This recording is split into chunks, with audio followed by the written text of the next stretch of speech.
Hi Scorpio, welcome to your quantum reading. This is for Scorpio, sun, moon, or rising, and as always, welcome to my cross watchers. Cross watcher, you could be dealing with a Scorpio, and the message could be for you. So feel free to take it however it resonates with you and your situation. Keep in mind that these are general and timeless readings. And if you guys are wanting to book a one-on-one, my website information is down below in the description box. Just go ahead and subscribe your email there, and that way you'll always get an email notification every time the availability opens up. And as always, thank you guys so much for liking, subscribing. Thank you for all the ways that you've supported the channel. And let's dive in. Okay. Oh, well, that is perfect. Okay.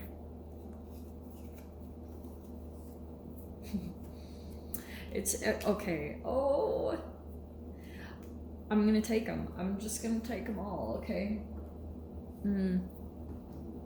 Scorps. Dude, I swear we keep getting the Empress for you. Okay. Here's what I think is happening. Are you ready? Okay. All this retrograde stuff is freaking insane. And so some of you guys might have some type of contact with an Empress type figure. I feel like what's happening possibly right now is there's this interesting period that I think that you might be in. And it's connected to certain, like, you might be in some type of your perspective, you know, like you might be in this phase right now where you're deepening your connection to your intuition. There's something about your environment where you're trying to like connect with it in a way, or you're trying to do some things to hear it, to listen to it, you know, and maybe there's certain things that you're trying to figure out what you need to let go because this is a transitional card, right? That's exactly what's happening. It's like there's a transition happening for you. I feel like it's going to lead you to this, but here's what's fascinating about this, okay? You have the devil with the Empress, which is codependencies. It's enmeshment.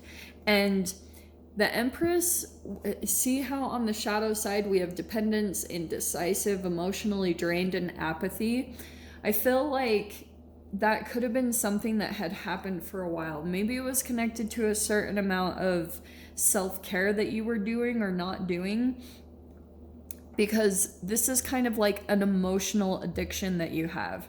I'm just going to say it straight up, because, and it could be to a person, it could be some type of shame, guilt, or fear that you like, you've become enmeshed with another person that wasn't really taking care of themselves, and your constant observation of that person, it's like you kind of went through this psychological travel back in time, right? Because all your memories, they're stored in your cells, every single thing from your childhood. If it's got too much acid, or, you know, I always talk about this, acid or mucus, and it's connected to certain memories from the past, you play them out, you replay them in your future. And that's why I feel like is happening is like something about the vibration that you've been on right now, the part of your travel back in time, it's something connected to your mother, obviously. Like it could be tied to a memory there.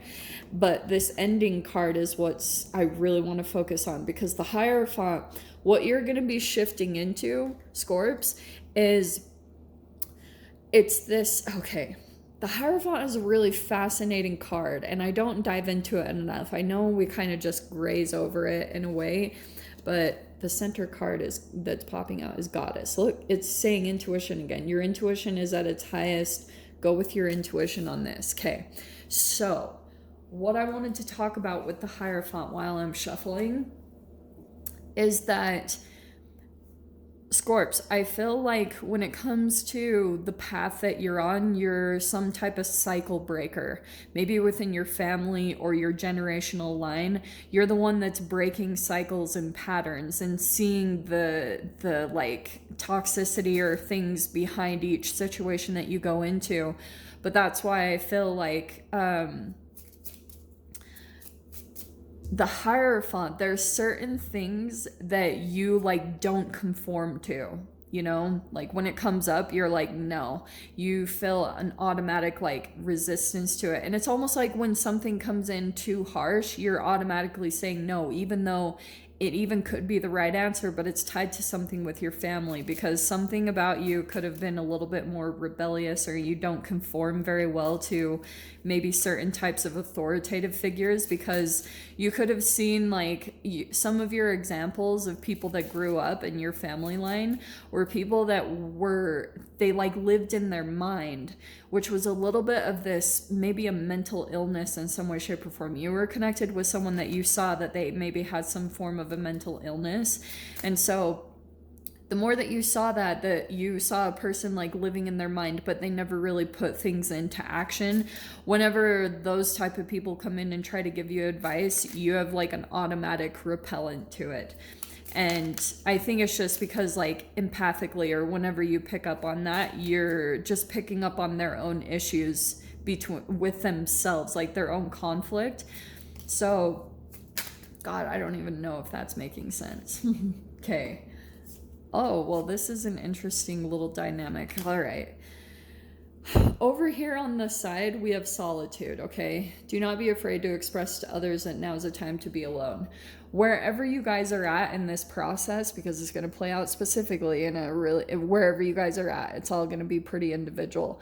During this Hanged Man period, you might be in this solitude.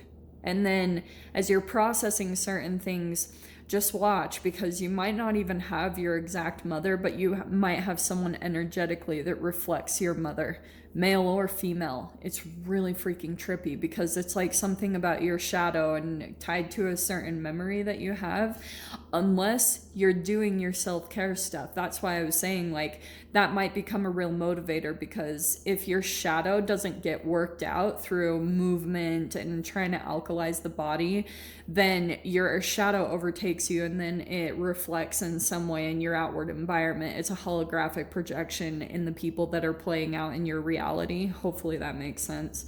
But continue to have faith, because I feel like you're going to step into a new power of yourself. Like it's connected with your spirituality and with the Hierophant and everything. You have faith. Deep down, you can feel that everything is going to be okay. But I almost feel like also that you know that you're going to step into some type of power, like maybe a gift that's been kind of dormant for a while, or you know you're going to come into a different level of yourself. It says you have the power within you to create change. That's what you're going to shift into.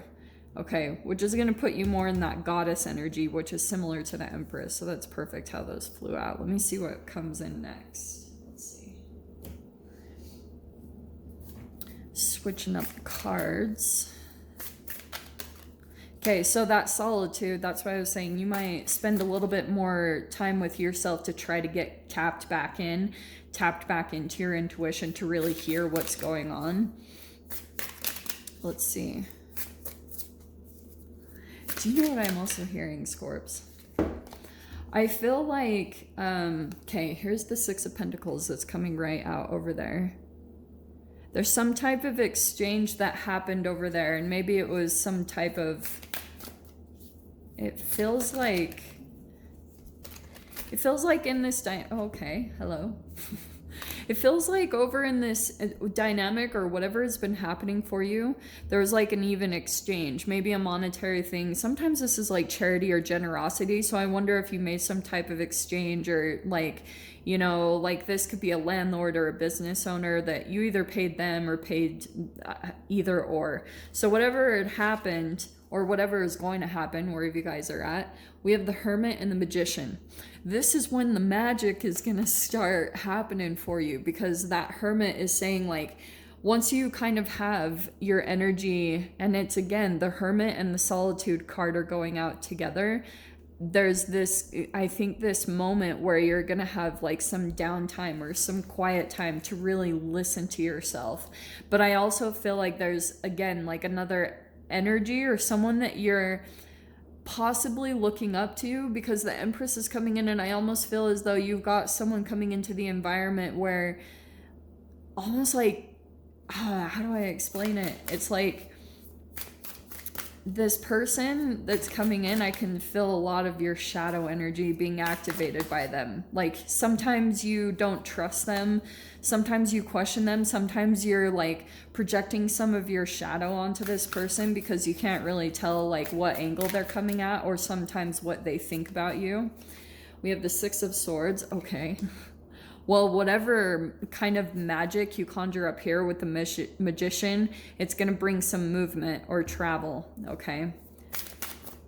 And this is the process, it looks like. Oh, wow. Yeah, look at, and this is really interesting. So over here, Nine of Pentacles, we have something tied to your independence. Maybe even for some of you guys, entrepreneurship. So there you are, feeling independent and really good. There's a transitional energy coming in here, and it's going to come from you, your manifestation abilities. But there's something about hearing something within yourself, okay? Don't get too enmeshed with other people's energies because it's going to throw you off too much. Like this is kind of talking about you getting really in tune with yourself and hearing what it is that your inner self is trying to say to you at this time.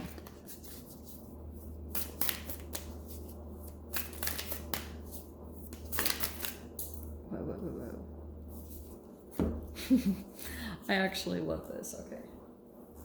This is hilarious.